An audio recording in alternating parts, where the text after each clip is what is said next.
Minasan, ohayo gozaimasu. Welcome! This channel is for Japanese learners of English. Kyomo shadowing no lesson will yat ikimashou. Listen to today's real native conversation. Focus on the rhythm and shadow along. Practice daily to master tango, bunpao, hatsuan, and rhythm.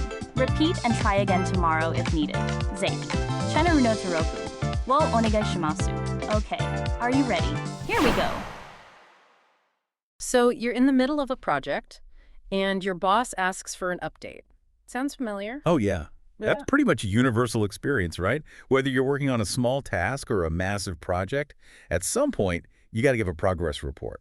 Exactly. So how do you tackle it in English? I mean, what are some of the phrases you can use to make sure you're clearly getting your point across? Well, there are a bunch of useful phrases, and it really depends on the context.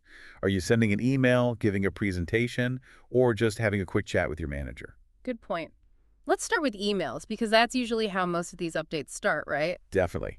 In emails, it's good to be direct and polite. You might start with something like, I'm writing to update you on the progress of, or this email is to provide an update on, and then state what you're working on. That makes sense. So you're basically saying, hey, this is what this email is about. Yep, exactly. It sets the tone. Then, when you get to the actual details, using phrases like, we have completed, or we are currently working on, are super helpful, because it lets your manager know what's done and what's still in progress. Right. And what if things aren't going so smoothly? You know, sometimes you hit a roadblock and need to communicate that too. Yeah, transparency is key, right? You could say, we've encountered a few challenges with, or there has been a slight delay, and being honest about the situation is important. Right. And you can also use a phrase like, we had to delay due to the when things get pushed back because of a specific reason. Exactly. And it's also helpful to end with something like, I will keep you updated with the progress, so the boss knows you'll be continuing with updates. Okay, so that's emails. Now, what about if you have to give a report in a meeting, maybe to your manager or even a whole team? Okay, so in that case, things get a little more conversational. You might start by saying, let me give you an update on it, or I'd like to give you a quick progress report on. So a little less formal than an email? Exactly. And you would also want to use phrases like, overall, we're making progress, although there are some problems here and there. It kind of provides an overall view before you get into the details. That makes sense. It's like giving the big picture first. What else?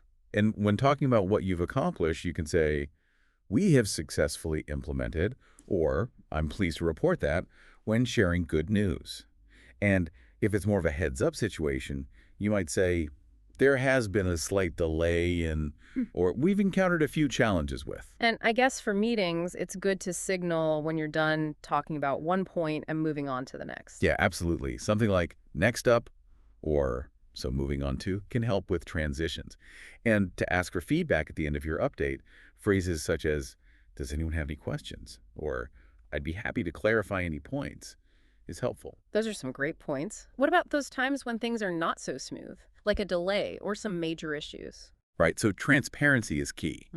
But you want to be professional, starting with something like, I am afraid that the negotiations are already working out, or unfortunately, we will need to put this contract on hold, softens the blow a bit. It's like delivering bad news with a little bit of grace. Exactly.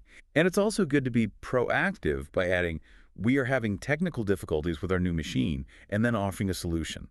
So something like, we're having difficulty in opening up a new market, followed by, we are looking for new strategies to tackle that. Okay, that's great. So basically, it's all about being clear, honest, and professional, whether you're writing an email or speaking in a meeting. Exactly. And knowing how to use the right phrases and context can make a big difference. The more you do it, the easier and more natural it'll become. That makes perfect sense. It is like building up your toolkit for workplace communications. So thanks for breaking it all down. Anytime. It's something that we all have to deal with, and hopefully this gives everyone a little more confidence.